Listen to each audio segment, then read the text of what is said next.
Hey, what's going on, Who That Nation? It is yours truly, TJ Jones, the host of the State of the Saints podcast, and I am back with you again. And this show is the show that has been requested by so many members of the Who That Nation.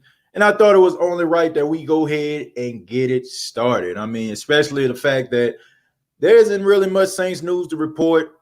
And I thought that this would be very, very fun.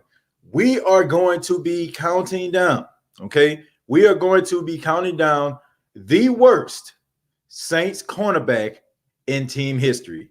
This is something that we have been clamoring for in the Who That Nation. And I decided to just do a show about it. I have a list of names of guys that when you hear them, they just make you cringe, just make you cringe for just the mere thought of hearing these guys' name. But I have 12 names here, and these 12 names are the worst, the absolute worst cornerbacks that you are going to find anywhere, not just for the Saints, but anywhere, okay? The first round, we're just going to be doing the first round tonight, and then we're going to have people move on to the second round. But this is just round one of the worst cornerbacks in team history. And before I get started with this, I want to let everybody know I apologize today. I know I told everybody I was going to be on Big Q's show, but we ended up changing the date. I thought that at the time that I actually did the live show, I thought that we were going to do a show together, but he inboxed me and said he wanted to get a few things done, before we actually get on the show together. So I do apologize for that. But shouts out to Big Q, man. He did an outstanding job today. I caught a little bit of his show, and like always, man, it was off the chains, man. I really enjoyed Big Q. Shouts out to him. Look forward to being on the show, man, working with him and and creating some magic together. But back to the list. We got 12 names here. 12 names of the worst cornerbacks in Saints history. Okay. Number one on the list, we have Ashley Ambrose.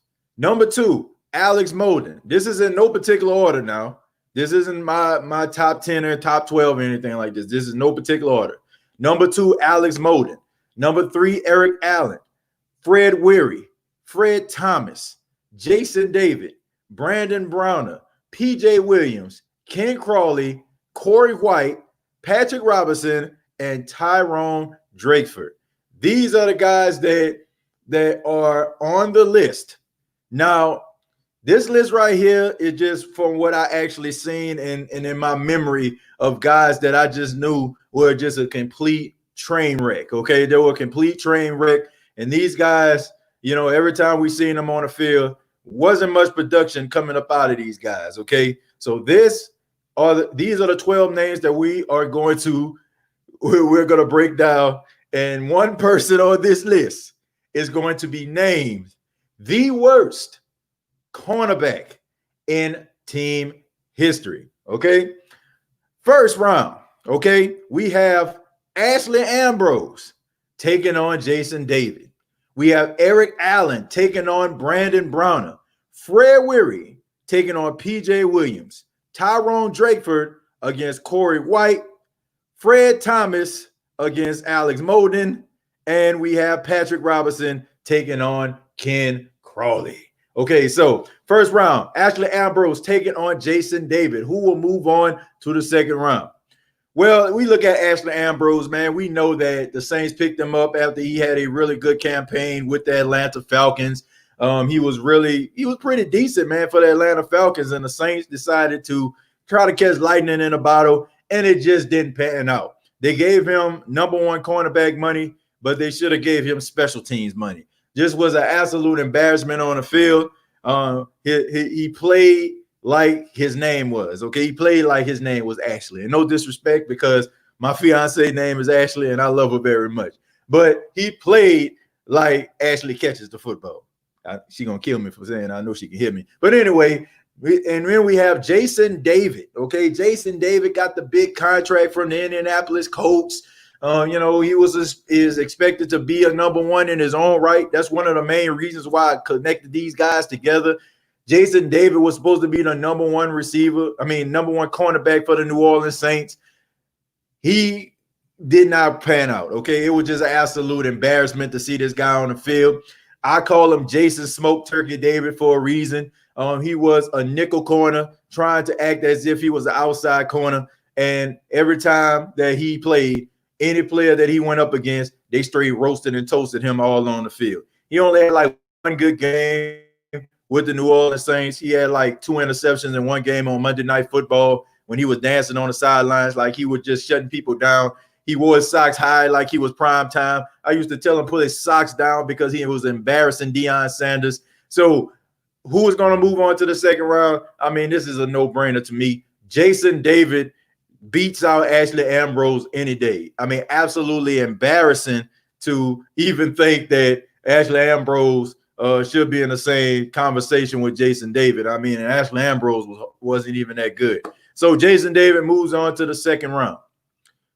Next up, we have Eric Allen taking on Brandon Browner. Now, before I move on, I just want to see what everybody else has to say in the chat here. I don't want to neglect y'all. Let's see. We got people up in here. Kirian says, TJ back again. What's good? Hey, thank you, Kirian. Jared Poor, thank y'all for coming back. Darrell, what's going on, man? Mahomes broke the bank. Yeah, I saw that, man. 10-year contract.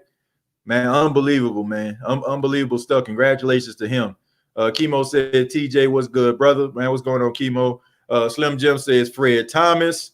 Durrett says, Toy Cook. I thought about putting Toy Cook on the list, but the reason why I put Toy Cook on the list was because when I was breaking down this list, I wanted it to be an even number, okay? And it was tough, man. Even though Toy Cook wasn't really that good, he still, man, some of the things that he actually did was pretty decent. You know what I'm saying? Like, he played on a defense with some of the best linebackers in the history of football. And the Saints at the time, their defense was pretty damn good when he was under Jim Moore. So that's the reason I decided to get him off the list. I mean, you know, he was a part of the, you know what I'm saying, that Dome Patrol defense type team. So I gave him the benefit of the doubt when it came to that. So that's the reason why Toy Cook not on the list. Who that TJ? What's going on? Number one is Eli Apple. No, Eli Apple didn't make the list. Is this a joke? Brandon Browner. So we got a lot of people, you know, chiming in. We got a lot of people chiming in, man. So thank y'all very much for your comments. Keep them coming. But we're gonna move on to Eric Allen taking on Brandon Browner. Now, Eric Allen, we know that he had some of his best seasons with the Philadelphia Eagles. He's actually in the Philadelphia Eagles Hall of Fame, believe it or not. He was a first-team All-Pro in 1989. And, you know, for, I'd say about 6 seasons with the Philadelphia Eagles, he was pretty damn good. And I know we know that firsthand because if you were a Saints fan back in the early 90s, you know for a fact that Eric Allen was the reason why the Philadelphia Eagles ended up beating the New Orleans Saints, you know, in the playoffs. Okay, we remember Bobby Beth throwing 2 interceptions to Eric Allen and a pick 6. And we know about that, man. So the Saints ended up trying to, you know, get Eric Allen. But at that time, Eric Allen was pretty much damaged goods. And he didn't really pan out as a New Orleans Saint, man. He was out there just getting absolutely embarrassed.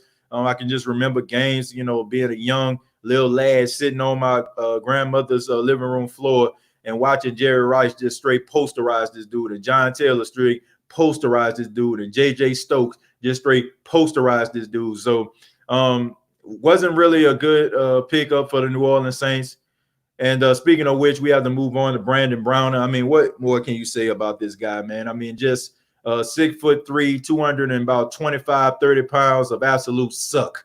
Okay, dude was this absolute waste of space, waste of time. I would never forget that he led the league in penalties at his position.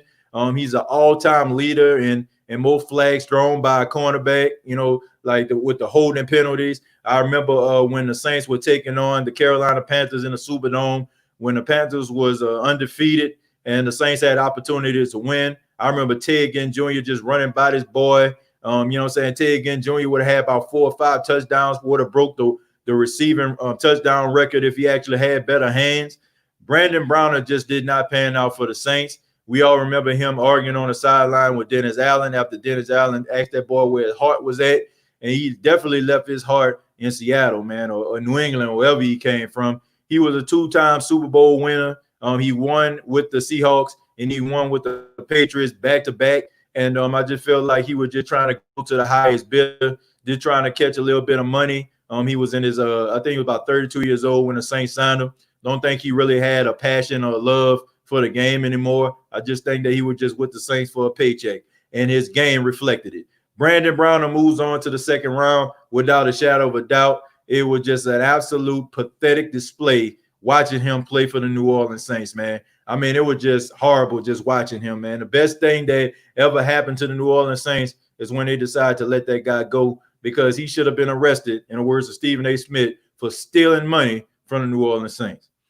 Next up, we have Fred Weary. We'll be taking on P.J. Williams. Now, Fred Weary was a pretty okay cornerback. Wasn't really that good. The reason why we really don't talk about Fred Weary that much is because we had somebody that is on the list we're going to be talking about later. They had Fred Thomas on the team with him.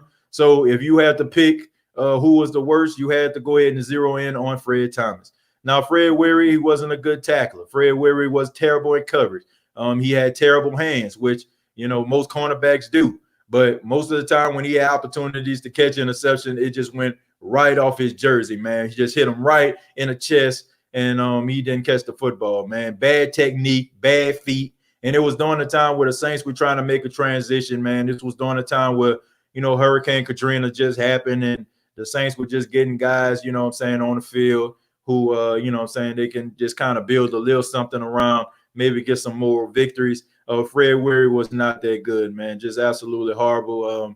He normally would take like the number 2 receiver on teams, and the number 2 receiver would be out there eating on this boy.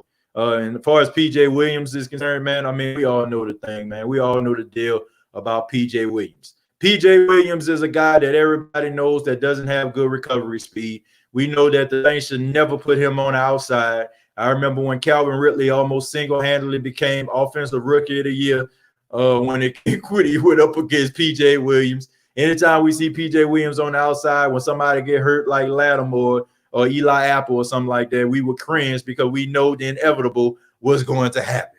Okay, so who is going to move on?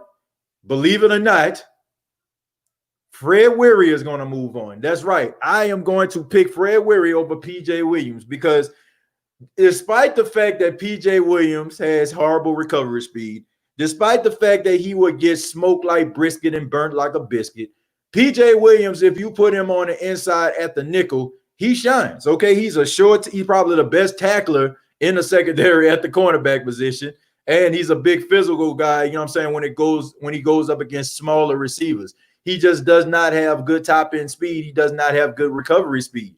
But if the Saints were to put him at the safety position where I feel like they need to put him, I feel like he can resurrect his career. Fred Weary, you can put him on the inside, the outside, safety. It's still going to be the same thing. So I'm going to have Fred Weary move on to the second round. I know I shocked a lot of people when I said that. I know a lot of people thought P.J. Williams was going to move. But P.J. Williams, man, I just feel like he just playing the wrong position. I feel like his career can be salvaged. Let's see what the chat has to say, man. Let's see. Browner. The worst is Eli Apple. Browner, the criminal. Wow. Okay. Tough stuff by Tier 1 Solutions. P.J. Williams, but you forgot Eli Apple. I did not forget Eli Apple. I did not forget him. First off, Eli Apple don't have enough skins on the wall in order for me to even put him on a list of being the worst. And I've seen worse than Eli Apple, believe it or not. Brandon Browner, he did not play no defense in a Saints uniform.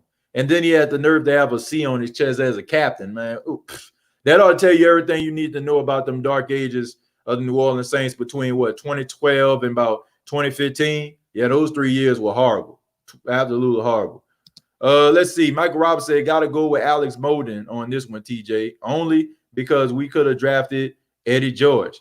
Still ain't gotten over that one. Yeah, that's a good point, Mike. I understand why you feel that way. Tyrone Hughes and his finger waves. I thought about Tyrone Hughes, man, but one thing, that took him off the list for me was the fact that how dynamic of a kick returner that he was. And not to mention Tyrone Hughes, man, he was my special teams coach when I was in high school. So Shouts out to Tyrone. I ain't about to put him on the list, man. Y'all can say I'm being biased, but hell, it is what it is. The man taught me how to catch a football, you know what I'm saying, and become and have better footwork. So I'm not gonna even hate on him on that. Brandon Penalty Browner. Yeah, definitely moving on to the second round, Jerry. But who knows, what's gonna happen in the next round. Brandon Browner, a lot of Brandon Browner people out there, man. I'll be ripping them. Thank you very, very much for the $5. He said it's a bad thing about Browner was all his fart penalties. They could have called him Browner for a reason. Yeah, definitely. Definitely a lot of ish things going on, if you know what I mean, when it came to Brandon Browner. But thank you very much. I'll be ripping them. I appreciate that. Toy Cook. Okay, Toy Cook. Didn't put him on a list trying to get right. Didn't put him on a list, man, because he was part of the Dome Patrol. So I gave him the benefit of the doubt. I'll be ripping him says Browner for a reference to his boxers. Definitely, man. Definitely. Terrible. Fred Thomas. Okay. Alex Will, Fred Thomas. So we got a Fred Thomas vote. Who knows how this is going to go? This is just the first round, ladies and gentlemen. The first round of that we're going to have, and we're going to find out, man. We're going to break this down and see who's going to be the worst cornerback in Saints history. Delvin Bro was the worst. He couldn't turn his head around to save his life. Terrell Davis. I thought about that, Tyrell. I'm gonna be honest with you. I thought about it, but I didn't put him on the list, man, because like I said, I thought about this list. I put like 20 guys on this list, man, believe it or not. And I just started breaking them down, like, man, who are like the worst? Who are like the guys that be like that I would pick a shoe up and throw in my TV when I watch them play? That's what it was about, man. It was about shoe tossing material here, okay? I'm talking shoe tossing players. This is what this is all about. If I didn't want to pick up a shoe and throw it at the TV when I watch you, then you didn't make the list, okay? And Delvin Bro, I think his story itself and how he just was a overcomer, maybe that's the reason why I put him on the list, but he had one good year with the Saints, and he was pretty much a shutdown, man. The Truth Hurts, thank you very much for the $5. He says Brandon Browner was the worst New Orleans Saints cornerback so far.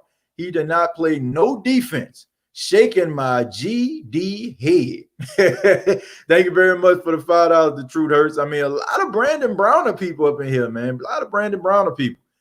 But we're going to go ahead and continue on, man. We got Tyrone Draper versus Corey White. Now, Tyrone Draper, he actually came from the San Francisco 49ers. Wasn't a household name, man. He was like one of the guys that was just a part of the San Francisco 49ers defense. He was a Super Bowl champion back in Super Bowl 29 when they knocked off the San Diego Chargers. But he was in, man, he was in a pretty decent secondary, man. You had Tim McDonald, and you had you had Merton Hanks, you know what I'm saying, a pigeon man. Y'all know that man that used to do that, you know what I'm saying, the pigeon man. So Tyrone Draper was one of those guys that was part of rotation. The Saints ended up signing him. And it didn't pan out, man. I mean, he was supposed to be like the number 2 cornerback for the Saints at the time. I think they had Alex Molden, if I'm not mistaken, around this time. And, it was just a train wreck, man, watching him and Alex Molden just get beat like Peter Sheets. You know what I'm saying? Like, I don't know, man. Beat like a Persian rug. You know what I'm saying? Just absolutely just destroyed, annihilated, you know what I'm saying, every time that they played. I mean, it was just, man, I had to turn my head every time they played the Falcons. I mean, it was just absolutely horrible 1-2 punch that they had out there, man. But I will say that he is a Super Bowl champion. But then we have Corey White, man. Corey White, it was a very unique situation, man. This wasn't a Sean Payton selection. He was not a Sean Payton selection, as you know, around this time when he was drafted. Sean Payton was suspended for the entire season over that BS Bounty Gate scandal, who the NFL had to end up apologizing to Sean Payton and Jonathan Veltman and all the rest of the guys for absolutely destroying the investigation and basically just suspended Sean Payton on some he said, she said stuff. But Corey White came out of Sanford, I think, around the 4th round, if I'm not mistaken. Oh, no, maybe the 5th round. I think Nick Toon was a 4th round pick. And it just didn't work out, man. He was a big physical guy, and I understand why the Saints were trying to get him. The Saints were trying to mirror that Seattle Seahawks defense. in a Legion of Boom secondary around this time, and he fit like the frame of what the Saints actually wanted. A big guy they feel like could have been physical, and Corey White just was not good, man. He just was not good. He just was terrible, and I just feel like he had like no real true skills about him except the fact that he was big. He couldn't tackle really well. He had bad feet. He had bad technique. And it just didn't pan out for him, man. So I would have to say Corey White is going to be moving on to the second round over Tyrone Draper. Tyrone Draper is a Super Bowl champion, so that's why I gave him the knock, even though he didn't do it with the Saints. I still feel like Corey White was more of an embarrassment than Tyrone Draper. Next up, we have Fred Thomas taking on Alex Molden. Now, this right here is tough right here, folks. You have Alex Molden, who was the first pick in the 1996 draft. He was pick number 11, and I think Mike kind of hit the nail on the head. The Saints had the opportunity to get Heisman Trophy winner Eddie George, but they decided to go with Alex Molden out of Oregon. And he was a first-round pick, man, and you have to kind of grade first-round picks a little bit higher. You got to grade them higher, man, because teams actually take chances on these guys. They take these chances to try to draft these guys for these guys to kind of shake the franchise to the foundation and make it better. Alex Molden did not do that. Alex Molden was just out there he was just getting posterized, man. I mean, I know I'm using posterized a lot, roasted and toasted, but I mean, honestly, you can say this for any one of these guys. Alex Molden, I don't know what was going on with him. It just seemed like he didn't have the passion to play the game. And this was during a time where, if you were in the like top 15, you was getting some really good money. Around I think 2012, 2013 is when they kind of stopped giving big money to rookies. But he did fall into that category, and I was just wondering, like, was he counting his ducats around this time? Because it didn't seem like he really did everything he needed to do in order for him to be the best. I mean, he was gaining weight, he slowed down, and it just seemed like to me like his heart wasn't really in it, or maybe he just wasn't good enough. But he just did not pan out for the New Orleans Saints. He ended up going to the San Diego Chargers, and I think you can pretty much say that he was just an absolute bust.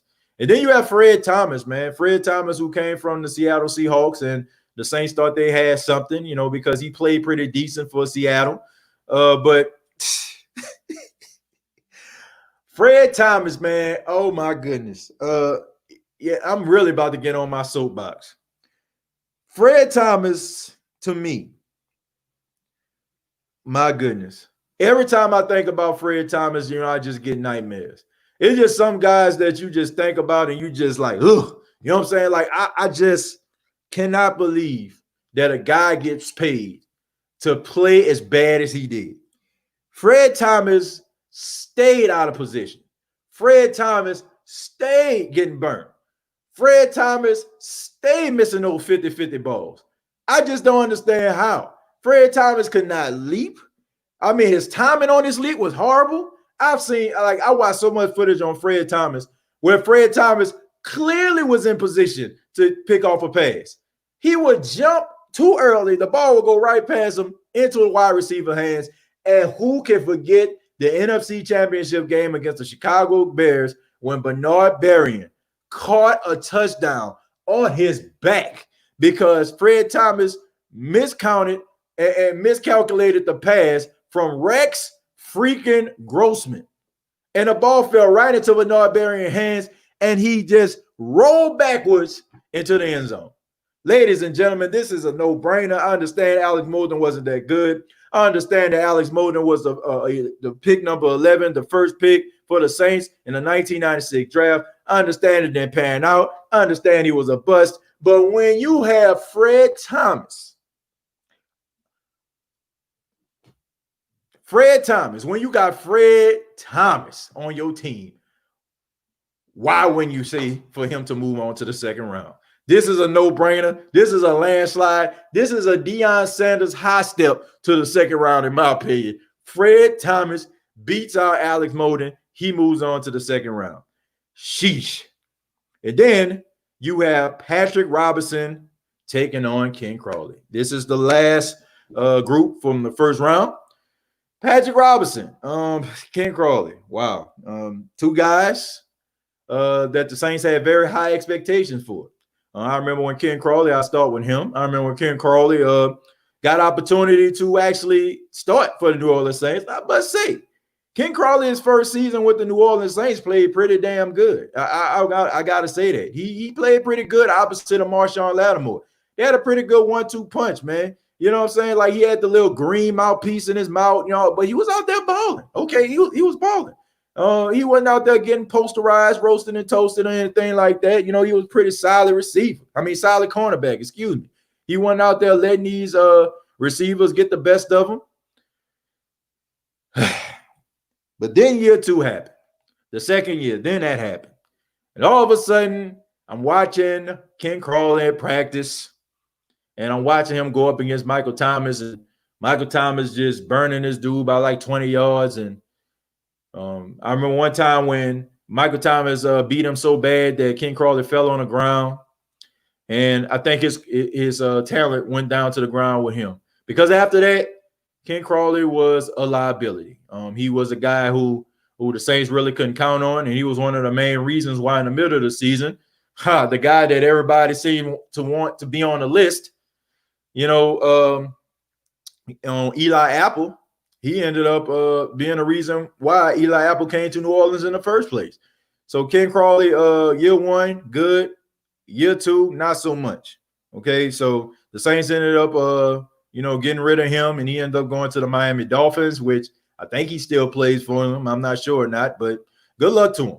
Then we got Patrick Robinson, man. Patrick Robinson was the Super Bowl winning, the Super Bowl champion pick. Okay, he was picked number 32 in the 2010 NFL draft by the New Orleans Saints. And we all know the first time around, Patrick Robinson just was not it. Okay, first off, he was always injured. Go figure. When he was on the field, he was, out of position. I remember one time when the Saints played the Cleveland Browns, he had like 2 opportunities to get an interception. The ball just bounced off his chest, bounced off his hand. And I just feel like his confidence was like completely shocked at this time. It was shot, dead, DOA. And then he ended up going to the San Diego Chargers, pretty much the same. He played much better than he did with the New Orleans Saints. And then from San Diego, he went to Philadelphia when he was, according to Pro Football Focus, the highest ranked slot corner in the entire NFL. And he got a Super Bowl ring playing for Philadelphia. I remember in the NFC Championship game against the Minnesota Vikings, he had a pick 6. And I was just wondering to myself, where the hell was this in New Orleans? But at the end of that season, he comes back to the New Orleans Saints. And, Saints signed him to a 3-year deal. And he's done absolutely nothing for the New Orleans Saints. Like for the exception of a couple games against the Tennessee Titans last season, probably was his best game in a Saints uniform, period. You can count, early Patrick Robinson, modern day Patrick Robinson was his best game. But we all know that he gave up that big play against, Adam Thielen in the wild card round. So who is going to move on to the second round? I am going to have to go with Ken Crawley. Ken Crawley will move on to the second round. And the reason why I'm not saying Patrick Robinson is because he did have some levels of success with the Saints. He did have a little bit more success in the league, over Ken Crawley. Okay, Ken Crawley is still writing a book on his career. Right now it's a pretty short book. But Patrick Robinson does have a Super Bowl ring. He has proven that he can be a top corner at his position. Ken Crawley has not. So Ken Crawley will be moving on to the second round. And there you have it, ladies and gentlemen. There you have it. The people that are moving on to the second round, the players. We have Jason David moving on to the second round. Brandon Browner. We have Fred Weary. We got Corey White. We got Fred Thomas. And we have Patrick Robinson. These guys are going to be moving on to the second round, and I'm looking forward to seeing who is going to move on to the third round of the worst cornerbacks in Saints history. So love to hear from you all. I know that was a little bit much, but I want to say thank you all for checking out the first round. Fred Thomas said, I played better than y'all would have. Shut the F up. I doubt that, Fred Thomas. I guarantee you, like real talk. I'm not trying to brag or boast on myself, but I guarantee doggone if I lined up against Fred Thomas, I'll be winning matchups. Like I'm not even trying to brag or boast, like for real. I guarantee you, I would smoke, roast, and toast Fred Thomas. Like straight up. I mean, the dude was just horrible. Like anybody that's around here defending Fred Thomas think this guy wasn't horrible. Man, the dude was just horrible. Like he just was not good. Okay. Okay, he just wasn't good. I'm sorry, Fred Thomas. You just wasn't good. You sucked. Okay, you sucked. You were a waste of space, a waste of talent, a waste of time. And the thing about it is, I don't feel bad about saying these things about him because I actually went to college with his nephew. Okay, his nephew went to college with me. Fred Thomas was paying for his nephew's tuition. Okay, and I remember when I used to go and talk about Fred Thomas to his nephew. And he was like, man, don't talk about my uncle, man. He put me through college and stuff like that. I said, tell your uncle he suck. Okay. I've said this to him. I've said this to his nephew to tell him. And he came back from what his nephew told me and said the same thing he said. He said, you know what I'm saying? Pretty much what Fred Thomas said in the chat. He said, you couldn't go up against me. I beg to differ. I beg to differ. I beg to differ. Maybe it's just arrogance. Maybe it's just cockiness. But I really, truly believe that I would beat Fred Thomas if he was to try to play me in coverage. I really believe that. I'm not even just saying it to be arrogant. I really believe that in my heart of hearts. Fred Thomas about to slide to the final, TJ. Chemo, I don't know, man. You know what I'm saying? Like they got some pretty bad, pathetic displays of cornerback play on this list. So I'm not sure.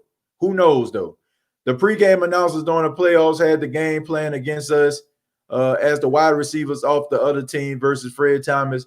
That was a graphic. Man, that was horrible. Dude, horrible. Who forgets when the Minnesota Vikings do a long pass to a receiver, he caught a zigzag, the two players, and scored a touchdown to win the game to beat the New Orleans Saints? That was tragic. You talking about Patrick Robinson or you talking about PJ Williams? Okay, it was a collective effort on that. Devron Higginbottom says, put me on the island with Fred Thomas. I will have 12 catches, 400 yards, and 5 tubs. I believe you. I believe you, Devron. I believe you. Where's Jason David? NY Phenom. He was number one. He was the first one. It was Ashley Ambrose versus Jason David. You might have missed it, man. He was the first. He was the one that started us off. Jason bombs over Baghdad David. Is going to run away with the victory. I don't know, man. I don't know. Like my blood started to boil up a little bit. Some of these names. That's why I tell y'all, man. I do shows out of passion. When I start thinking about these guys and the mental anguish that they cause me, man, I have no choice but to just go from 0 to 100. Okay, like oh my goodness. Like when I was calling out some of these names, I'm just thinking about. You know, some of these guys I was pretty young watching, and I can just remember just the hurt that I felt watching or listening to these guys, you know, give up big plays. And I say listening because some of these games were actually blacked out, okay? And I had to catch it, you know, when the game was all said and done, or they was doing a halftime report. My goodness, okay? I mean, just horrible stuff. Fred Toast Thomas. Oh, yes, sir.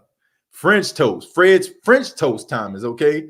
French toast, okay? Because, you know what I'm saying, the other teams, I guarantee you they thought it was sweet the way he was getting toasted out there. Straight up.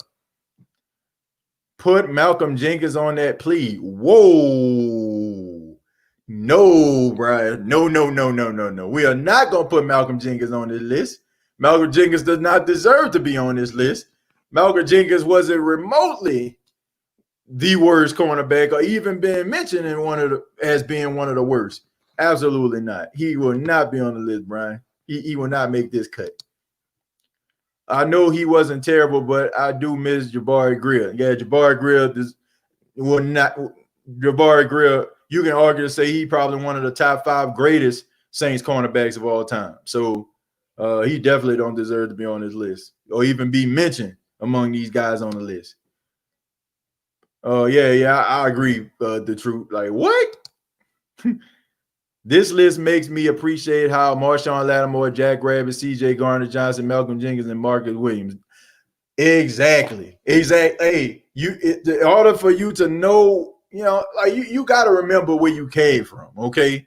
Sometimes we in the Who That Nation, sometimes we tend to forget how trash this team was, how trash these guys were, how trash their secondary was. I think sometimes we forget that because we actually got some guys that's relatively decent. And I feel like we grade these dudes a little bit too hard. And if you look at these guys or listen to who I have on this list, it will make you appreciate the garbage. Okay. It will make you appreciate the garbage that we did not, that we had on this team that was hurting us and making us feel bad. It will make you appreciate the good players that we actually have on this team right now. Straight up. State of the Saints podcast. I checked out the Pro Media Network with Big Q. He a cool dude. Yeah, man. Big Q is he's a real cool dude, man. Like shouts out to Big Q, man. Like I like how he do things. I like how he set up his show. Very personable, very humble guy. Like he has good energy, man. You can tell when people like try to fake energy. Like, they try to make it seem like, I don't know, man. I can't really describe it, but you can tell when a person has good energy. And I just get good energy from this guy, man. So, man, shouts out to Big Q, man. Keep on doing what you do, brother. Fred Thomas was straight. What?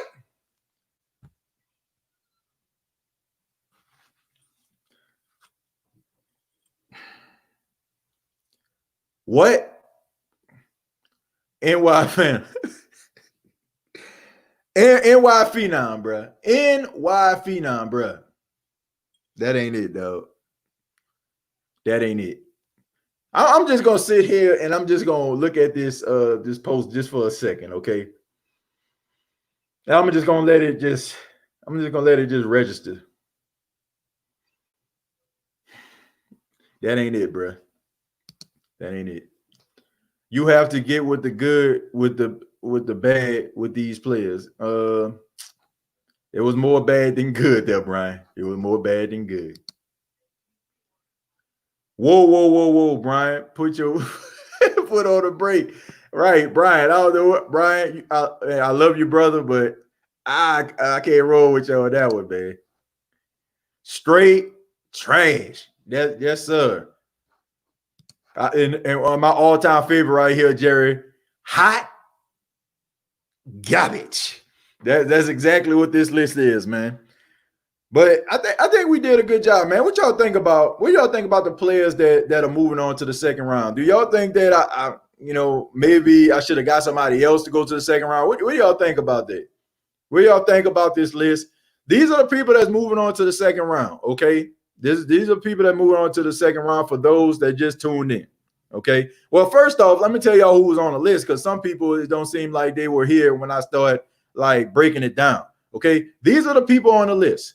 Ashley Ambrose, Alex Molden, Eric Allen, Fred Weary, Fred Thomas, Jason David, Brandon Browner, PJ Williams, Ken Crawley, Corey White, Patrick Robinson, and Tyrone Draper, okay?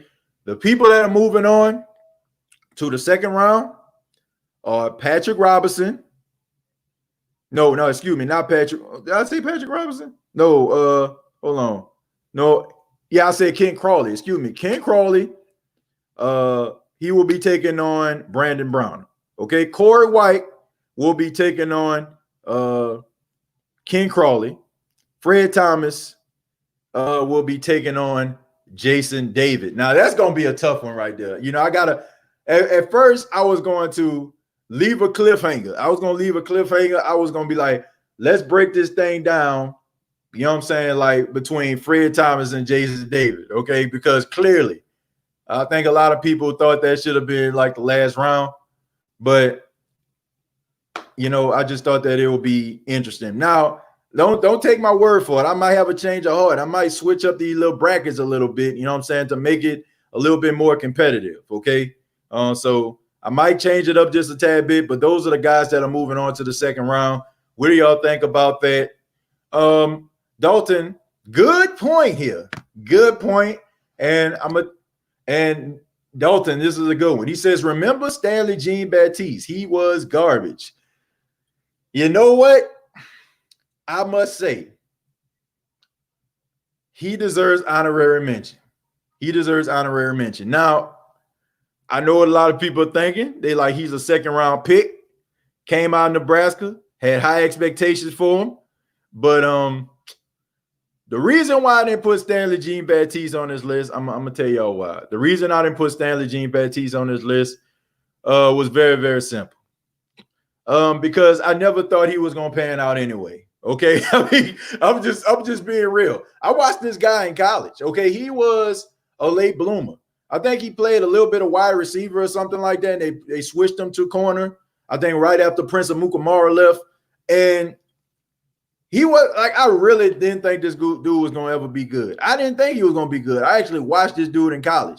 And the only reason why the Saints got him because he mirrored Richard Sherman. He had the same size and the same weight as Richard Sherman. That's the reason why he wasn't on the list. Okay, that's the reason why. That's the only thing that saved him because I'm just saying, I never thought the dude was gonna pan out anyway. Okay, and if it came down to it, is he like one of the worst cornerbacks that you ever seen? Well, let me be devil's advocate here. Did you ever see him on the field? That's the thing. Did you ever see this guy play? Okay, I mean honestly, did you ever see Stanley Jean-Baptiste play in a regular season game? I don't know if I did. Okay, if he did, he was out there and I didn't notice, but I never seen him play. So it wasn't much to determine when it came to him because, I mean, I didn't see him out there getting roasted and toasted because he didn't have an opportunity to. I didn't see him getting beaten coverage because I never really seen him do it. I only seen him play like one play, and it was like towards the end of the game in the fourth quarter, and he gave up a pass in the back of the end zone. That was it. I didn't see much. I didn't see anything else. So that's the reason why I had sympathy for Stanley Jean-Baptiste. But trust and believe, Dalton, he was going to be on the list, but I had to think about it. I had to think about the plays. When I think about these guys that are on this list, I think about them as players. I think about watching these guys play. I think about the plays that they gave up. I think about how they were out of position. That was what made me decide who was going to be on this list. Waste management, BFI, straight up. That's horrible. Ken Crawley smoked like brisket, burnt like a biscuit. That's right, man. Straight up. Kenny Stills, what do you think about him? Kenny Stills, I think Kenny Stills is a good wide receiver. I think he's a good, solid wide receiver. Never knew why the Saints got rid of him. I think that he was like a really good wide receiver. I think when Lance Moore left, I think he was the answer to Lance Moore. He was a good third down reception maker. He was always a guy to move the chains. He can take the top off the defense, and he was becoming better as a route runner. I just never understood why Sean Payton got rid of him. Jarius Byrd, he was trash. Jarius Byrd was the only thing is he wasn't a cornerback. He was a safety. That's the reason why he wasn't on the list. Fred eyes wide open Thomas. Yeah, I don't believe his eyes wide open. The way that he played his position, I would have swore he was blind. I would have swore Stevie Wonder or Ray Charles was out in that thing because, man, I don't want to believe a guy that has 20/20 vision give up these type of plays. Tyrell Davis, true, but he was a safety, not a cornerback. Yep, that's the reason why he wasn't on the list. Thank you, Jerry. Like I said, I don't remember the playoff game, but it was a wild card game, and the pregame game plan had the other team wide receivers versus Fred Thomas. Crazy, the worst ever. Yep. Yeah, man, Fred Thomas, man, I guarantee you, he is on a poster on some kid's wall right now for getting roasted and toasted from their favorite wide receiver. Trust me, believe. He's on a lot of guys' poster. I guarantee you that guy stayed getting posterized and embarrassed. That guy was awful. Let's see. Already read that. Man, y'all leave PJ alone. He made enough plays to not be included with the rest of these busts. By the way, will the Chiefs be any good after the season since they gave Patrick Mahomes $500 million? VB Saints lady. First off, PJ Williams. I hate to say it, but he does deserve to be on this list. He does. He does deserve to be on this list, but he doesn't deserve to move forward, which is the reason why he didn't move forward. That's the reason why I didn't. I feel like he does a lot of good things. I feel like the Saints need to put him at safety, or if the Saints, end up, releasing him at the training camp, another team that pick him up needs to make him a safety. I think it will save his career. But I do think the Chiefs are going to be a good football team, man. I mean, this is a 10-year contract, so I think they did a very good job spreading this money out over the course of some years or whatever like that. But I'm interested to know, like, is there a year where he can renegotiate his contract? Because we all know that the NFL salary cap increases and quarterbacks end up getting like a whole lot of money. So I'm wondering, like, do we have something in his contract where if a player end up making more money than him, he can renegotiate if he's playing at a high level? I'm just wondering, but I don't think they are going to. I don't think they're going to fail. I don't think they're going to not be a good football team. I think they're going to be pretty good, and it's crazy, man, to believe like that. The Saints were like one pick away from picking this guy up. That's crazy, huh? The Kansas City Chiefs jumped in front of the New Orleans Saints in order to get Patrick Mahomes. I mean, Patrick Mahomes could have been the next future quarterback of the New Orleans Saints. Ain't that crazy? I mean, it's unbelievable. I mean, it is unbelievable when I think about how the Saints had two opportunities to get two guys that ended up being NFL MVP, Patrick Mahomes and then Lamar Jackson. Like, wow, that's what I think about. Now, you can make an argument to say that Kansas City jumped up in front of them and they took Patrick Mahomes, but you can't argue and say that the Saints didn't have an opportunity to get Lamar Jackson.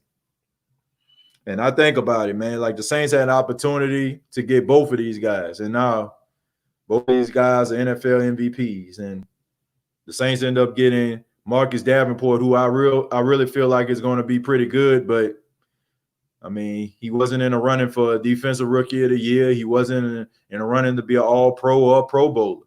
So, interesting. But I'm proud of those guys, man. I'm happy he got his money. He deserved it.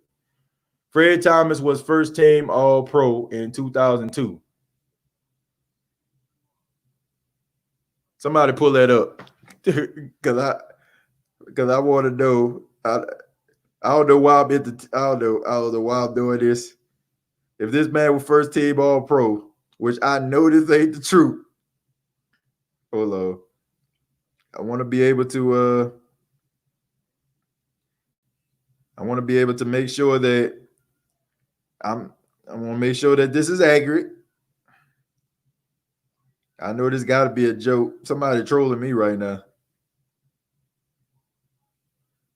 This is about to say absolutely not.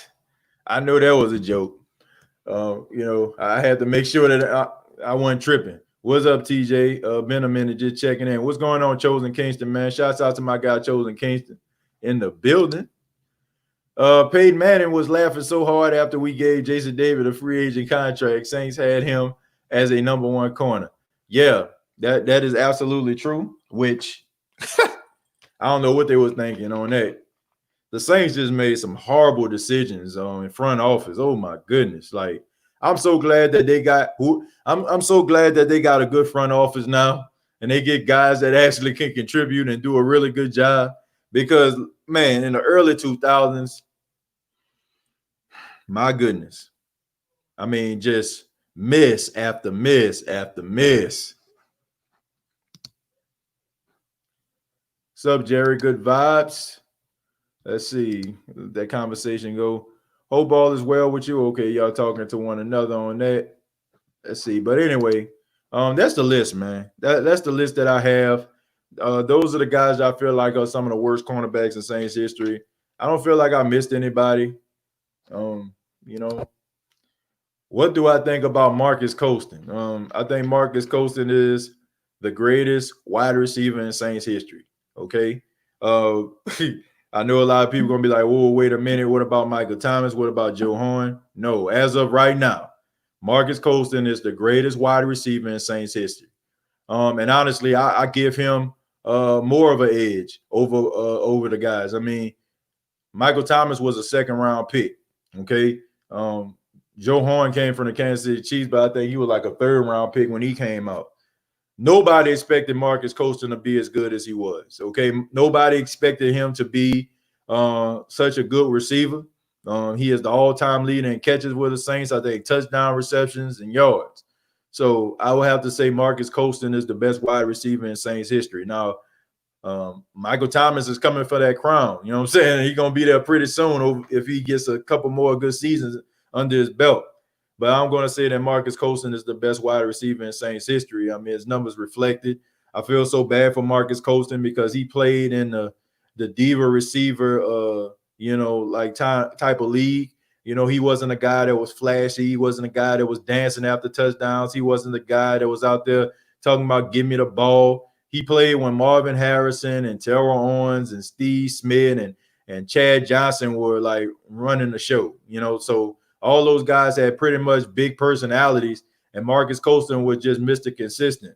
Never made the Pro Bowl, never made an All-Pro, but in my opinion, he's an All-Pro, and he's one of the best New Orleans Saints that ever played in the black and gold.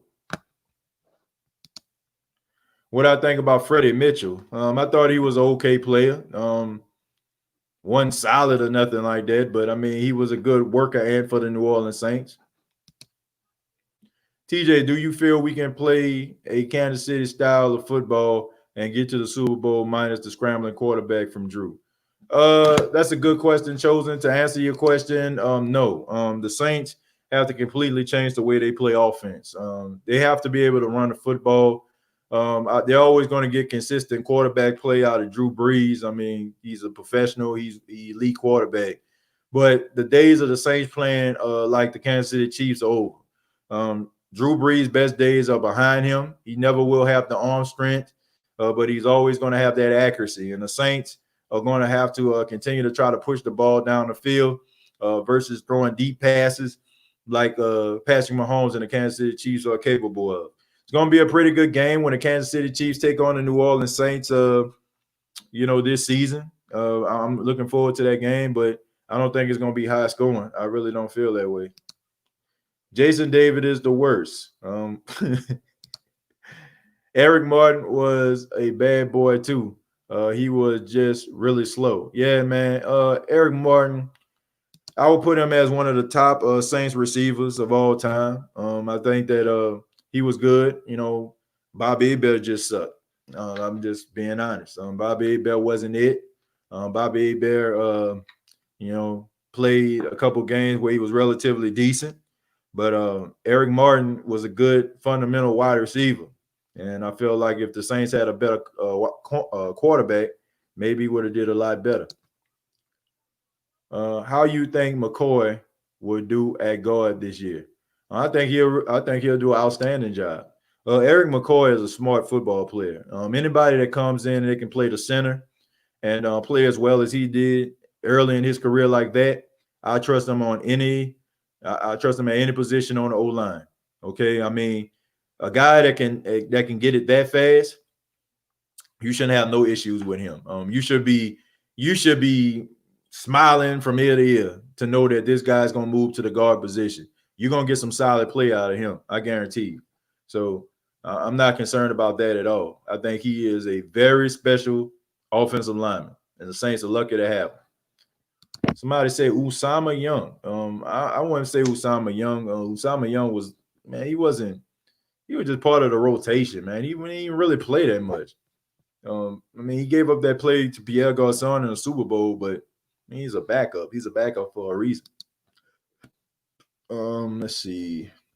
Look like I pretty much read everybody's stuff. Hold on. I think we have some more coming in. Fred Thomas was first team all trash can. Yep, that's about it. Fred Thomas was dumpster juice. Yeah, straight up. So Andrews Pete, yay or nay? Well, we got to say yay, not Alex. I mean, you signed a 5-year deal, so we better get used to Andrews Pete. And like I said, I just feel like that was just a good sign. Andrews Pete is a much better run blocker than he is a pass blocker. So the Saints signed him to a 5-year deal. gives me a little bit of optimism that the Saints are going to run the football this season. But don't keep your fingers. I mean, keep your fingers crossed for that. Excuse me. TJ, who is the year's best? Who is the year best Saints secondary player? Um, the best Saints secondary player to ever play for New Orleans Saints. To me, the best corner. Look, man, I'm sorry. I know it's young. I know it's early, and I know he got a long career. But Marshawn Lattimore is the greatest Saints cornerback that they ever had. Not like man, it ain't to me. It ain't even close. Okay, I mean the dude like literally can shut down a field. The only thing about Marshawn Lattimore is him being like him getting lost in the lights sometimes. Like sometimes like he will go like 3/4 without somebody throwing him the football. And I guess he'll be used to them not, throwing his way. And then sometimes he'll probably just get lost. And the next thing you know, he'll give up a play. But Marshawn Lattimore, in my opinion, is the best cornerback the Saints ever had. Like, I'm sorry. Like, I never seen no Saints cornerback shut down a field like him. Jabari Grill, he up there. Like, I'll give him like top 3. Jabari Grill was just good. Jabari was just lengthy. You know what I'm saying? He had good extension. Like he never really truly got beat. And he was tough. Like he was tough, man. Like he was a good solid tackler too. But Marshawn Lattimore, man, like I just feel like I mean, you could easily just say it's not much for him to go up against. I mean, when you think about Saints cornerbacks, you really don't think about elite cornerback play from pretty much anybody. I mean, Tracy Porter had some good years. Jabari Greer had some good years. Besides that, man, I mean, it was a huge void. Like nobody else I really just looked at. You can talk about Keenan Lewis. Keenan Lewis was okay for him. But, I mean, for somebody to come in like Marshawn Lattimore, man, I just really wholeheartedly in my heart feel like he's just the best cornerback the Saints ever had. Like straight up. Like real talk. So TJ, what are your latest thoughts on Shimmy Sheldon Rankins and it's time to move on from him if he gets hurt again for the 3rd straight year? I know he can hold his own, but the injuries. I think the Saints need to give Sheldon Rankins a chance. I think that Sheldon Rankins is a really good defensive tackle. Me personally, I feel like he should have held off on coming back as early as he did. I feel like his injuries wasn't fully healed. I mean, it was Achilles injury for God's sakes, and that's a 300-pound man. I feel like he kind of rushed himself back, and I get it. Like you want to be on the field and you want to be able to compete and you want to be able to contribute, but I really felt like it wasn't time for him to come back. I really don't. I really don't think it was. What is your opinion on Sterling Moore? Sterling Moore was okay. I mean, the Saints picked him up a couple times from free agency. He was solid, man. He had some good moments with the Saints. He definitely don't deserve to be on the list. Darren Sharper. Darren Sharper was a safety. But Darren Sharper, I mean, he had some good moments. Of course, we know his first season with the Saints, he had 9 interceptions. But honestly, man, it's just kind of hard for me to even think about Darren Sharper, man. I'm sorry, man. Like, I know we have to kind of focus on football and stuff like that, man, but I just can't get the thought of him and what he did to them girls, man. I just can't. Like, it made absolutely no sense whatsoever. Like, you know what I'm saying? Like, I mean, I'm just being honest. I just don't get it. You know what I'm saying? Like, every female that I talk to, when they talk about Darren Sharper, talk about how attractive that dude was. And they don't understand, like, why would he have to, you know what I'm saying, like, have to do to them girls. It seemed like, girls would be throwing themselves at them. That comes from females that I talk to that were in the Who Dat Nation. Okay, I just didn't get it, man. It's hard for me to put him on any all-time list, even though, you know what I'm saying, he contributed in a big way to the success of the Saints Super Bowl run. Man, I just can't get that out of my head, man. As a person that, has one sister, you know what I'm saying, and how I would feel if somebody would do that to my sister, man, I have to beat dude to sleep straight up. So it's hard for me to put him on any all-time list, even though he did contribute in a big way. But I can't get that out of my mind, man. Anybody that has a daughter or anybody that has sisters, y'all probably understand where I'm coming from with that. Or maybe you can differentiate between the two, but I can't. Marshawn Lattimore help defense is crazy. His zone replacement knowledge is amazing. Yeah, he's amazing, man. Braden Long said, "What did Sharper do?" Well, Sharper was well, Darren Sharper was drugging women, bringing them to hotel rooms and having sex with them. That's what Darren Sharper was doing. Okay, Darren Sharper would meet women, rather be in a club or just around the way. He would drug the women, bring them back to the room, and sexually assault them. Okay, and for that, I think he got about 18 years in prison. Okay, which didn't make absolutely no sense whatsoever. Once again, you're a football player, made millions of dollars. I think he was working for the NFL Network at the time. I just don't get it. I don't. Even if you wasn't working for the NFL Network, why the hell would you do that? But somebody need to test that boy brain once he go 10 toes up, because clearly some CTE was there. Clearly. What is your top bust in Saints history compared to their contracts? My top bust, right offhand, Ricky Williams, Reggie Bush. Two running backs that I feel like came in with a lot of fanfare, a lot of hype, and didn't live up to expectations. Reggie Bush had his moments. Ricky Williams had his moments. But according to the hype, according to like what people expected them to do, they failed. So I would call them busts. They are bust in my mind. Those are two of the busts I can just think of. I would say Ricky Williams more so than Reggie Bush, because I don't know what the hell with Reggie Bush problem. I mean, Ricky Williams problem. Remember that catch Steve Smith made on Jabari Grimm, man? That was tragic. I was like, hell no, that he pushed him off in the air. Well, man, Steve Smith is a bully. So I could think of worse people that can catch passes. You can catch, somebody can catch passes over you. Excuse me. Steve Smith is a beast. So I'll let him slide on that. Some people you'll be like, okay, I understand. Okay. Steve Smith is one. Julio is another. When he was playing, Randy Moss is another. So Jerry Rice, people like that. So if you get posterized by any of those guys, I understand.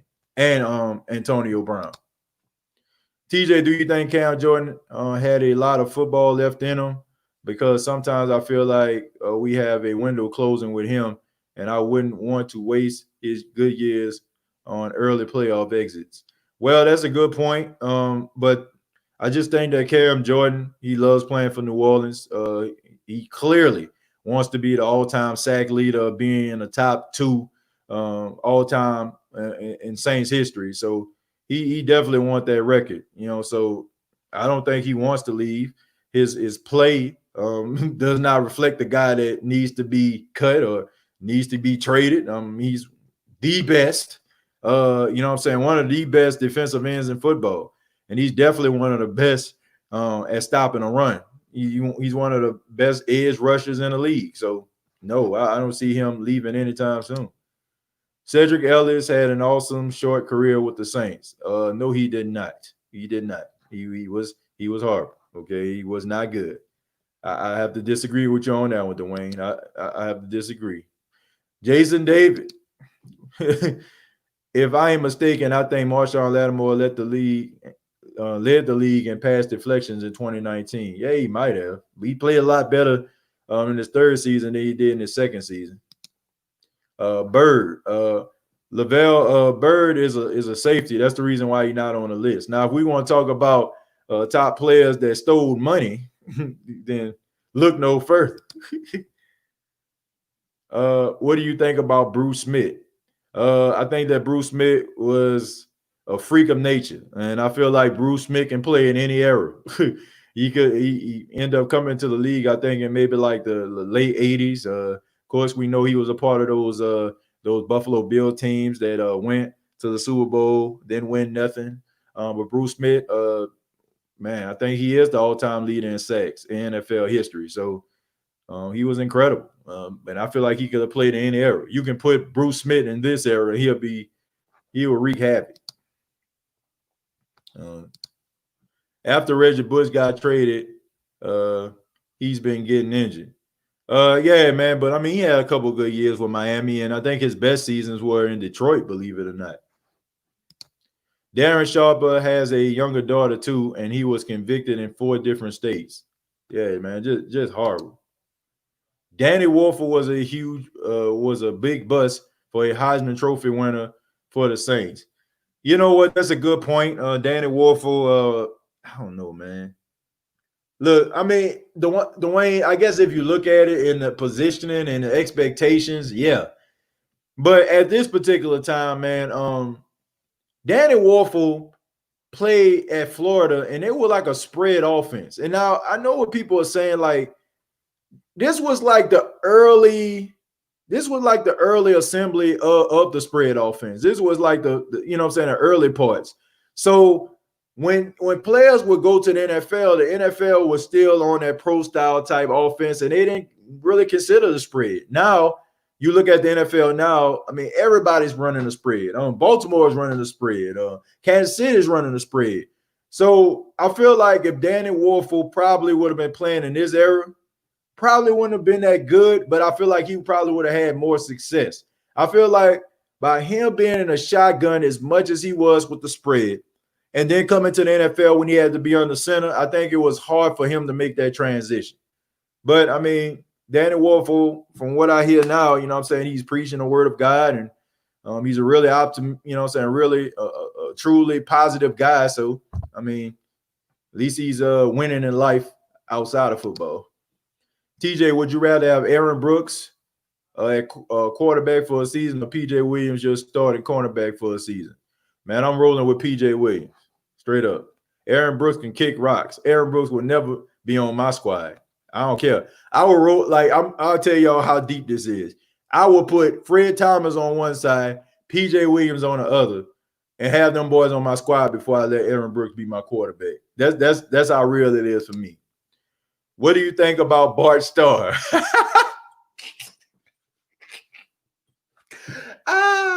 Man, bro, you just throw it out there now, brother. Okay. What do I think about Bart Starr? Bart Starr is a legend, okay? Of course, we already know he played for one of the most legendary coaches, who's the Super Bowl trophy is named after, Vince Lombardi. Bart Starr is, I feel like he was one of those quarterbacks that kind of, was a pioneer when it comes to the forward pass.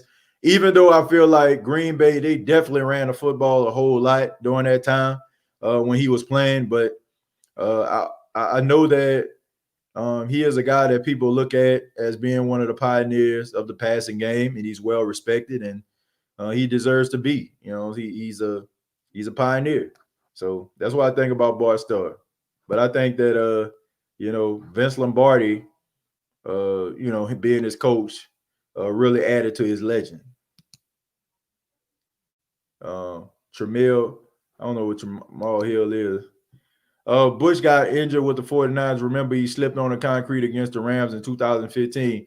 Yeah, he did, man. He ended up suing. I think he ended up suing St. Louis and ended up winning a lawsuit because he ended up tripping because they had like a hole or something like that in the I think in a stadium or something like that, and it caused him to like tear his ACL. He ended up suing and he won. TJ, don't lie to yourself. Danny Wolfer would be bad in this era. I ain't say he wouldn't be bad, Jamal. I ain't saying he wouldn't be bad. I said he probably would have had a little bit more success.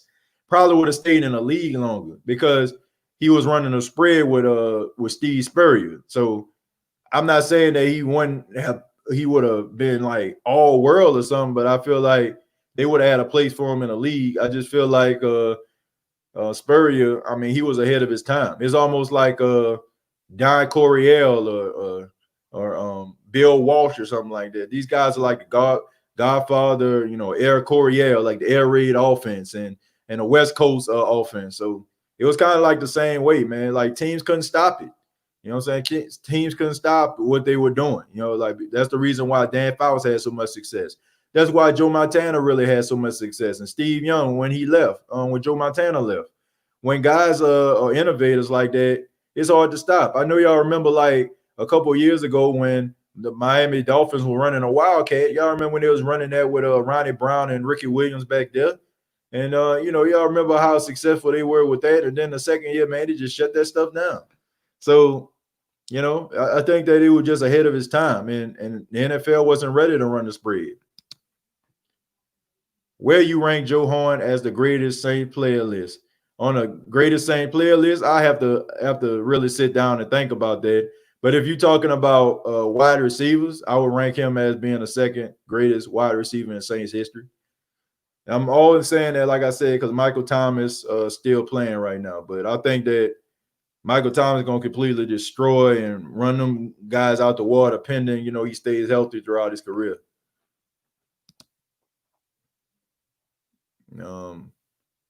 I don't know what that is. What do you think about Jared Goff? I think Jared Goff needs to play better. I think that he needs to play a lot better. I think that he got that contract, and now people have expectations, and he's not playing up to snuff, man. You got to play better. Dante Stallworth. Dante Stallworth, I feel like he was really good at the time when the Saints got him. I mean, he was like super fast, man. Like, man, he had like take the top off the defense type speed right there. So I really think that Dante Stallworth, when he ended up getting those knee injuries and stuff like that, it kind of slowed him down. But I'm glad Dante Stallworth got his life back on track. I really am. I'm really happy that Dante Stallworth, I know he ended up hitting somebody out in Miami 1 year, and he had to end up getting some jail time because he actually ended up killing a person. He ended up like getting out of jail, resurrecting his life, went to the New England Patriots for a couple of years, and now, he's a guy who stands up for social justice and stuff like that. So, man, shouts out to him. The Pro Media Network, shouts out to my boy Big Q. Who that, my brother from the Great Saint Think Tank. Much love, man. What's going on, man? Shouts out to Pro Media, Big Q, man. Sports Coma, doing this thing, man. I hope everybody checked out his live tonight. Doing an outstanding job as always, brother. Keep up the good work. Champ Bailey sucked with us, and it was hard to know. I mean, he was in training camp, and then all of a sudden, he was gone. But Champ Bailey was done. Random Rebel, he was done. He knew it. He knew he didn't have it in it anymore. He knew in his heart it was over. So I'm gonna give him the benefit of the doubt. He's still all-time great. Let's see. Do you think the Saints will win the championship this year? I think Emmanuel is the key to unlocking our fullest potential. I disagree. I disagree with that. I don't feel like Emmanuel Sanders is the answer to the question. The answer to the question is running the football. Okay, that is the answer. And Drew Brees playing better in the playoffs. Look, I know a lot of people don't want to hear this. I know a lot of people get frustrated and mad at me for saying these things. But Drew Brees has to play better in the postseason. They got to run the football.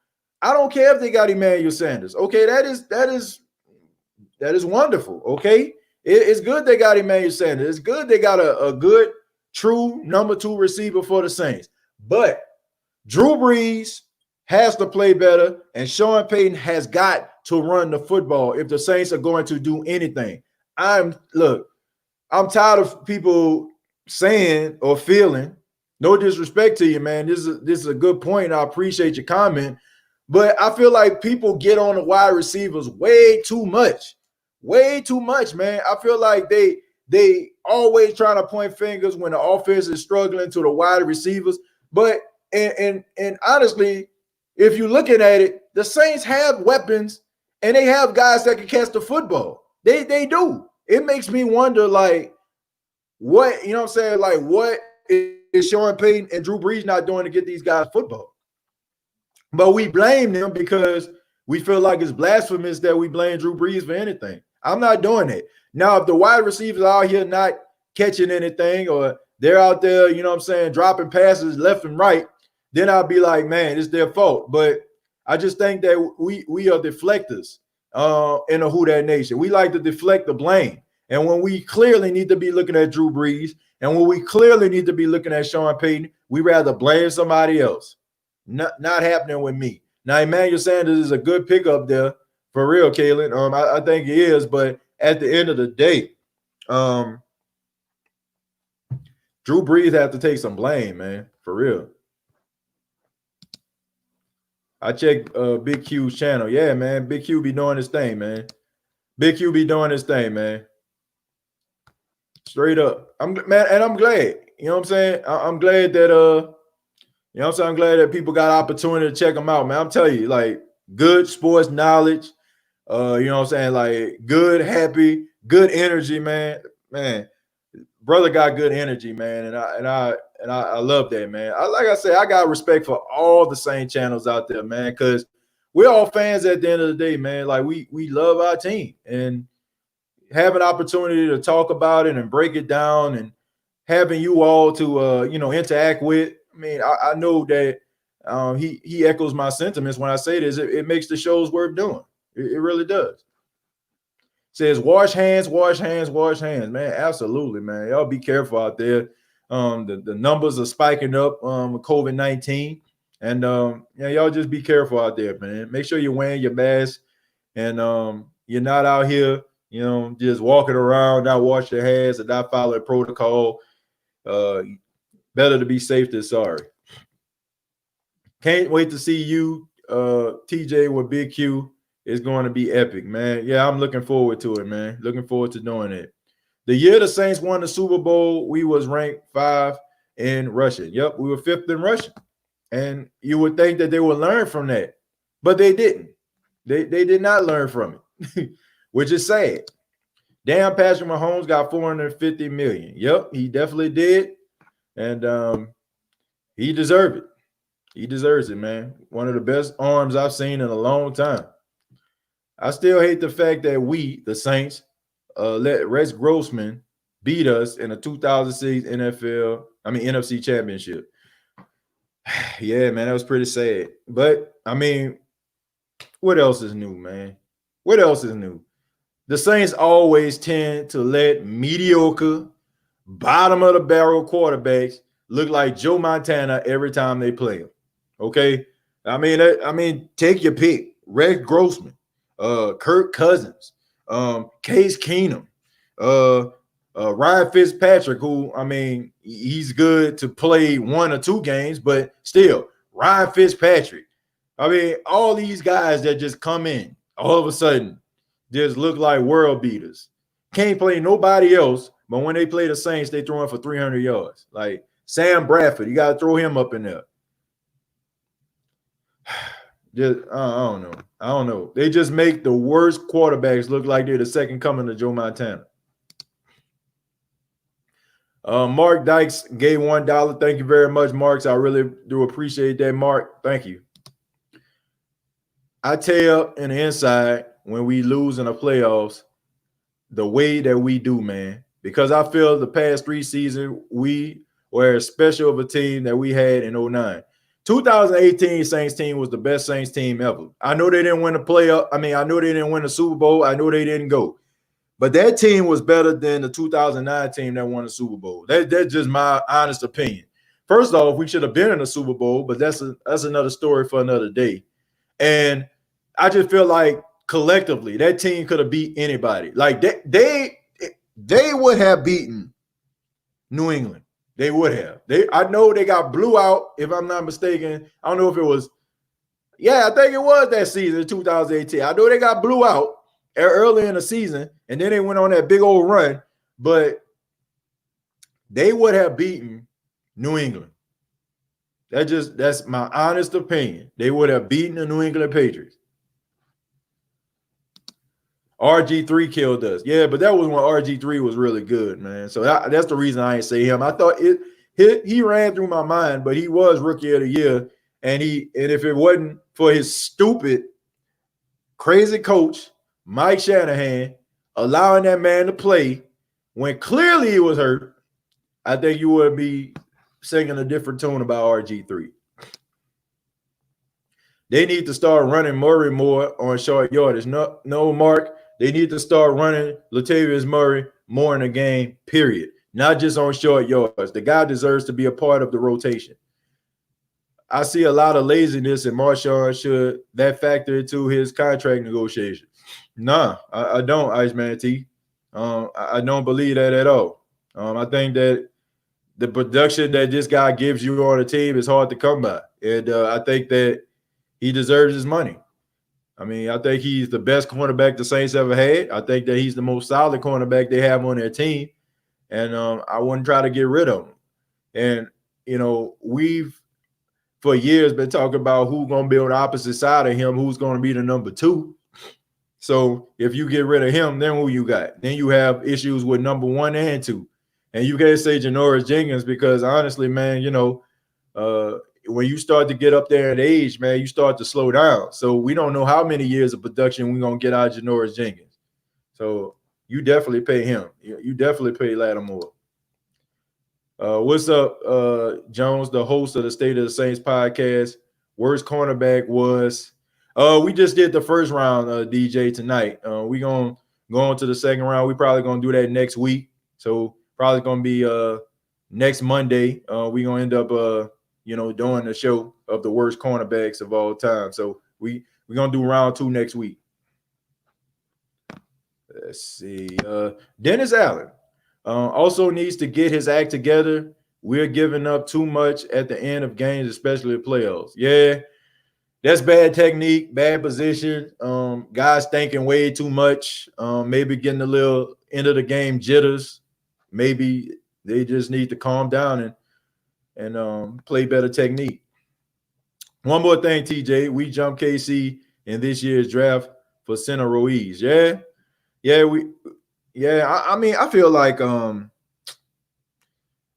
the Saints, they did the right thing. I know I was upset when I first heard it because I was like, at the time, my heart was just so set on Jordan Love that I couldn't see nothing else besides that. And when they got Cesar Ruiz, man, I mean, I just snapped because I was like, man, you got the quarterback of the future potentially. And I don't know if I can take if Jordan Love end up winning NFL MVP. I don't know if I can take that, man. That would be 3 MVPs that could have been with the Saints. I don't know if I can take that, man. I don't know if I can take that type of pain anymore. Brandon Browner, another Brandon Browner. What do I think of Warren Moon? I think Warren Moon was the best African-American quarterback that ever played. That's my honest opinion. I think that Warren Moon got unfair shake coming into the NFL. I think that the NFL was a little bit prejudiced against black quarterbacks at the time. I think that Warren Moon, the way that he had to go up to Canada in order for him to prove that he can play football and all those great years with the Houston Oilers, I think that he actually showed that he should have been in the NFL all those years in the first place. Warren Moon, to me, the best African-American quarterback that ever played the game. He definitely broke the mold. He showed that, black quarterbacks just don't have to be around this day trying to juke people like Michael Vick. They actually have arm, talent, and strength and ability and accuracy. So that's what I think about Warren Moon. Man, Marshawn has looked terrible in the playoffs, though, and Jack Rabbit outplayed him in the Vikings game. Just saying. I disagree with that. I think he played pretty solid in that game against the Minnesota Vikings till the end. He got hurt, ended up leaving the game, and you see what happened. And then also you can really truly just say that Adam Thielen is a beast, okay? People don't give this guy enough credit for being as good as he is, okay? Adam Thielen could easily be the top 3 wide receiver in the league. I think a lot of people don't give him his credit because he's white. I just believe that. I think if he was a black wide receiver named Adam Thielen, I think he'll get more credit. I feel like because he's a white boy out there doing his thing, they don't give him credit. But I think he's one of the best wide receivers in football. And I think he's a hard matchup for anybody. And Marshawn Lattimore, is no exception. So I just think that I think he deserves his money. That's just me. I think he deserves his money, and nobody's better than him. Like no cornerback on the Saints team can touch this dude at all. And we can talk about Jack Rabbit. He's good, but how many years Jack Rabbit got? Marshawn Lattimore is 24 years old. So this man ain't even reached his prime yet. That's the scary thing about it. I think Drew window is closed. We won't get any better than 2018, and we still couldn't win. I just don't know if Breeze can. I don't think Breeze can. Will this team anymore? Keep in mind he had 5 games to rest. Yeah, man. I mean, he's 41 years old. I mean, he's not going to be what he used to be, and that's the reason why I feel like the Saints need to compensate for his lack of arm strength. Like, man, they need to run the football and play good defense. I mean, everybody does that, man. Like, we seen Denver do it. Okay. I mean, we seen like even New England for, you know what I'm saying? Like, they didn't make it to the Super Bowl, but we seen it last season. The defense was stepping up because they realized that Tom Brady was on a decline. That's what you do. You run the football, you play good defense, and that's to compensate for your quarterback decline. And I don't know why the Saints don't do it. I don't know why they don't run the football and try to beef up their defense to be the best possible. TJ, I put Iceman T in the slot and Jerry Lord on the outside. Do you think we will make the playoffs? Honestly, man, I put my boy Iceman T. I put that ball on the line. You know what I'm saying? Jerry, I probably put him. I'll probably put him in a tight end position. You know what I'm saying? I think we'll be straight. We'll have ourselves you know what I'm saying, a good goal line pass catcher, and we'll have somebody, you know what I'm saying, that can replace Davenport. That's what I do. Okay. Iceman T definitely put that ball on the line. I feel like D. Williams was one of the best in Washington. Yeah, Darrell Williams. Yeah. Are you talking about Darrell Williams? Are you talking? Oh, you're talking about Doug Williams. Excuse me, Doug Williams. Yeah. Another person that suffered because of the color of their skin, in my opinion. I mean, he went to Tampa. He had some really good years with Tampa, and man, they just did Doug Williams dirty, man. At that time, man, the league was a little prejudiced, man, against black quarterbacks. And I don't like to make this show about race, but it's true. A lot of guys didn't get opportunities because of the color of their skin. There was a stigma for black quarterbacks to say that they weren't smart, and quarterbacks who were supposed to be smart, they would be able to absorb information and stuff like that. And a lot of black quarterbacks didn't get the opportunity because, you know, there was this stigma about them. You know, there was this stereotype about quarterbacks that are black not being smart. But Doug Williams had a really good arm. He was a solid quarterback. Of course, I think he led the Tampa Bay Buccaneers to the NFC Championship game back in the early 80s. And he was out of football, man, which he should not have been. You know, after he was released by the Tampa Bay Buccaneers, I think he spent maybe a year and a half out of football before he got a call from Joe Gibbs. And Joe Gibbs asked him to be the quarterback. And he ended up being a starter, man, over another guy. So he ended up being a Super Bowl MVP, first African-American quarterback to win a Super Bowl. So, man, congratulations to him. I mean, Doug Williams is a part of history, and his history will never be extinguished. And he's a great human being too, man. I had an opportunity to meet him a couple times. Solid. Did you see what Dylan was doing to Marshawn all game long? No, I didn't. I seen a couple passes, but like I said, that's Adam Thielen. Like, Iceman, what do you expect?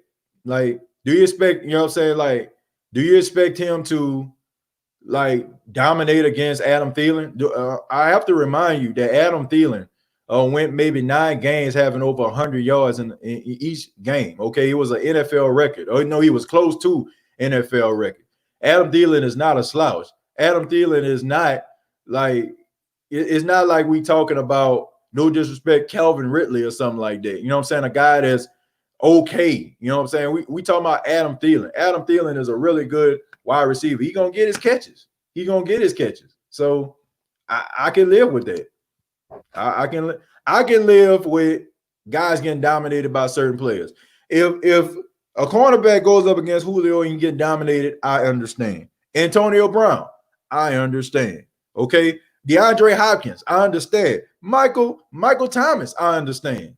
Okay. I think that we expect Deion Sanders, Darrelle Reeves, like that is like, man, those are guys are anomalies. You know, like those guys are special. You know what I'm saying? Like, so just because guys don't match up or play the position like those guys to a, you know what I'm saying, to a certain extent, and they're not, you know what I'm saying, they not getting these receivers, you know what I'm saying, every single time they not deflecting passes and keeping these guys under 100 yards don't mean that these guys aren't good. So how many games can you say Marshawn Lattimore? I bet he had more good games than he did bad. I can tell you that. And we also have to remember, like, how we tend to forget, but we forgot back in 2018 how the Saints end up winning the game against the Philadelphia Eagles, who were driving to win the game. Okay, we can't forget that now. Okay, so just like we say, okay, what was he doing? I mean, the guy kept the Saints in the playoffs one year. So I can't just look at a guy and be like, okay, he deflected a pass. Oh, he deflected a pass. Oh, man, somebody caught a 50-yard pass on him. Man, he getting smoked. Nah, man, nah. One or two, a couple passes against elite competition, I can live with. Ingram, Kamara, Murray, McAllister, Bush, Thomas, Sproles, just a couple running backs we had, and Sean still didn't run the ball.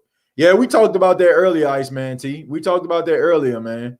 I said that the Saints were ranked in the bottom of teams that had 100-yard rushes, which means that the Saints don't have a lot of 100-yard games by their running backs.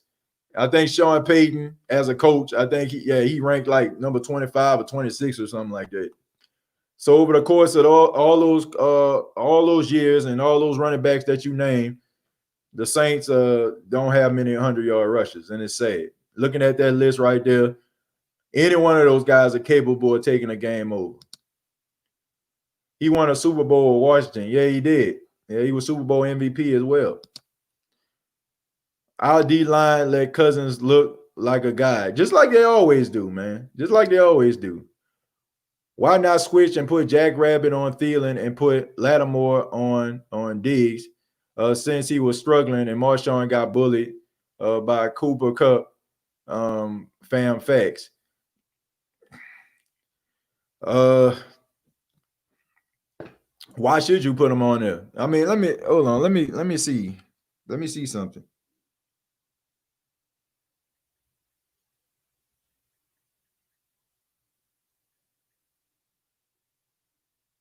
What I'm looking up right now is Adam Thielen stats.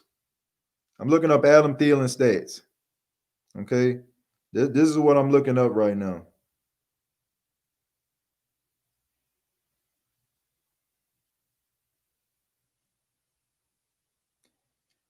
Yeah, I want to see what he actually did in the playoffs. Because, like I said, Adam Thielen is an incredible wide receiver. Like, he's really, really good. And also, Cooper Kupp is really, really good. So, really good slot receiver. And you were saying that he was out there getting posted by Cooper Kupp. That's not necessarily true. What you're looking at is one particular play where Cooper Kupp, basically went beast mode on them boys. But what you're not realizing is that wasn't Marshawn Lattimore's assignment. That wasn't his assignment. PJ Williams was out of position during that play, and Marshawn Lattimore recognized it. But of course, it was too late for that play. So how many times do you actually see him lined up on the inside? Not a lot. I'm just trying to look at this guy's stats.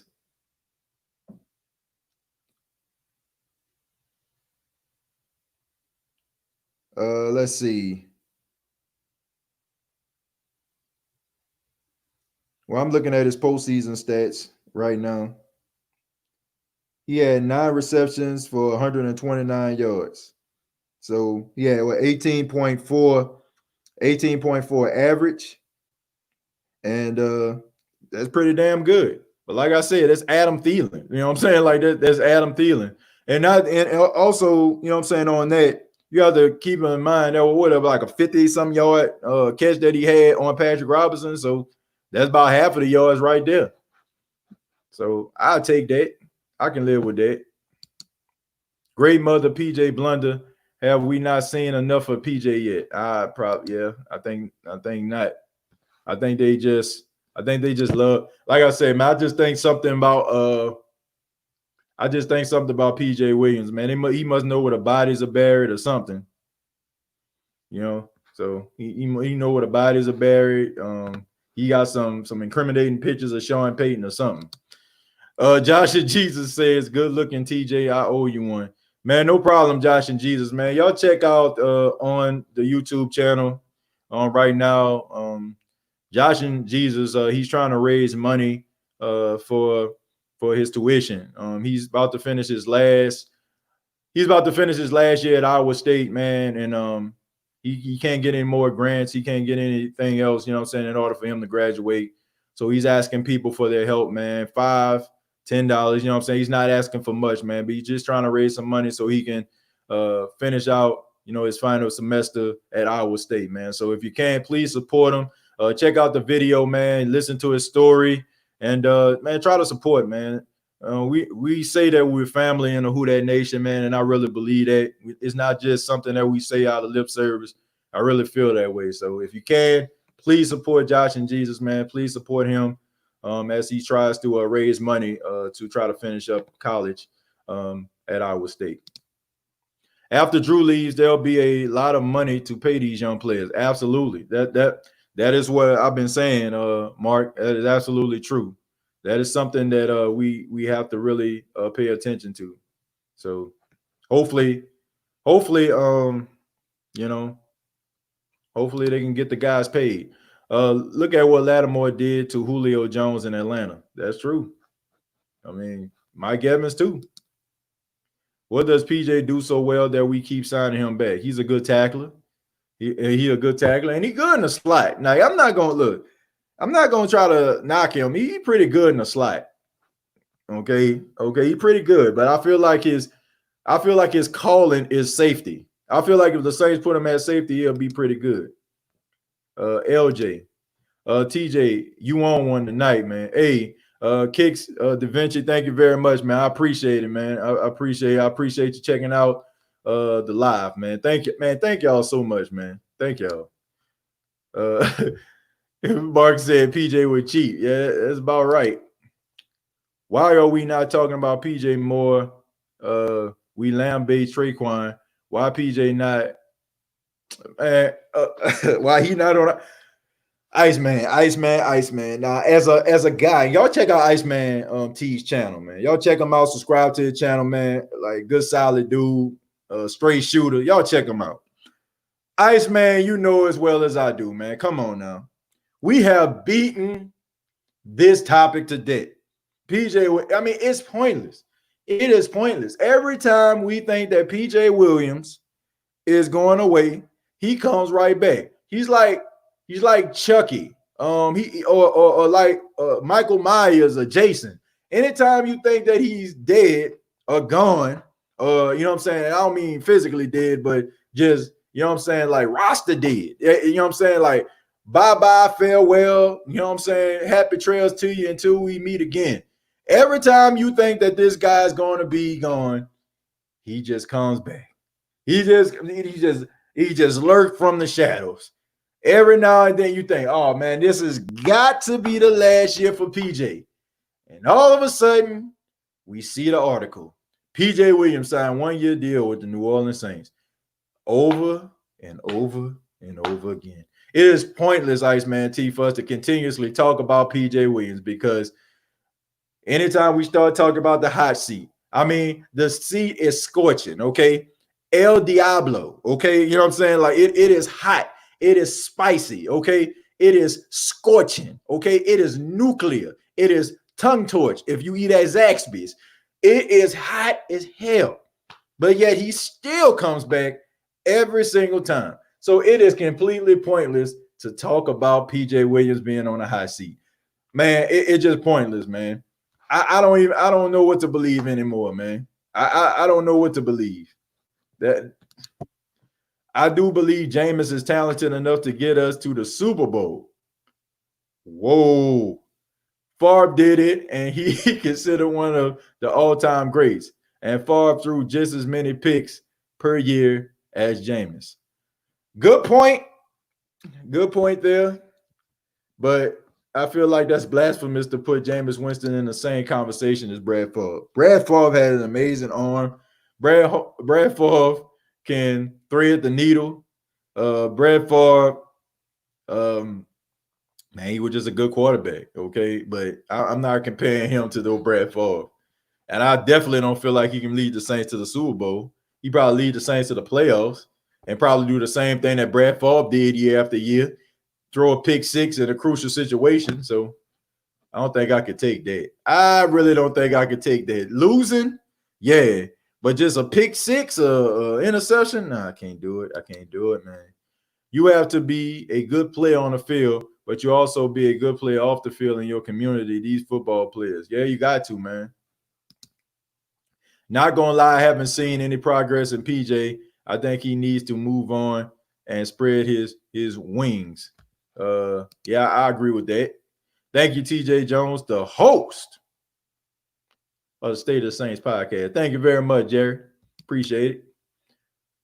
I'm going, TJ. Got an early day tomorrow. Y'all be safe. Man, thank you, Kirian, man. Yeah, man, we about to wrap it up. I had a good time, man. Man, every time I say that I'm gonna have a show and it's gonna be quick, man, y'all always come through with the questions and y'all make me not want to leave. I'm gonna read a couple more and we're gonna get out of here. PJ is like a Project Roach you can't get rid of. Absolutely, man. Absolutely. But it all comes down to Drew. He has got to go. Oh, that took me by surprise there. To get to play well for us to achieve the championship in the playoff, this might be our last shot to win a chip with him. I agree. Yeah, you can't miss too many opportunities like this. I'll be honest, I'm going to miss Von Bell. He seems to always be around the ball doing fumble recoveries. Yeah, last year, okay? And it's because, in my opinion, it was a contract year. And I'm always skeptical about guys that I see step up when it's time for them to get paid. So I think the Saints made the right decision. I can't, no, let me take that back. Let me take that back, Dwayne. I don't know if that was the right decision, but I don't think it was the wrong decision for them to get rid of him. So I'm kind of mixed like that. I like that hat, TJ. Where can I get one? Man, shouts out to Lids, man. I get my hats from Lids. They customly make my hats. This logo right here is actually trademark, man. I got a trademark. It's for my other podcast called The Unapologetic Podcast. And man, I got a line of shirts and hats and stuff like that. But shouts out to Lids, man. That they do my hats. So if you want a hat like this, just go to Lids. They got it in a database. Just say that you want the unapologetic hat and they'll make it for you. Okay, so that's how you get it. Would the Saints ever trade up to get a top tier cornerback in the draft like Stingley at LSU? Ooh, that's a good question. Yeah, I think they can, man, and I think they would if they feel like a guy's going to be there. But Stingley, absolutely not. The Saints are going to have to lose some games to get this kid, and plus he not even eligible to play. I mean, to go to the league this coming year. He has to play one more year. Well, at LSU, so he was already the best cornerback in football as a freshman. That like I would be like, this dude's so good, he might be a first pick overall. I don't see the Saints getting Stingley, but I can see them moving up to get a top tier cornerback. But Stingley, absolutely not. That guy is out of this world. I cannot believe an 18-year-old kid is that fundamentally sound at the cornerback position. Unbelievable. Man, when I was 18, my footwork was bad. I had good hands, but I mean, I couldn't get off the ball to save my life. It took that next year, you know what I'm saying, in order for me to develop those skills. Good night, TJ. Love the content. Thank you very much, man. Appreciate you checking out the live. Thank you so much, Devon.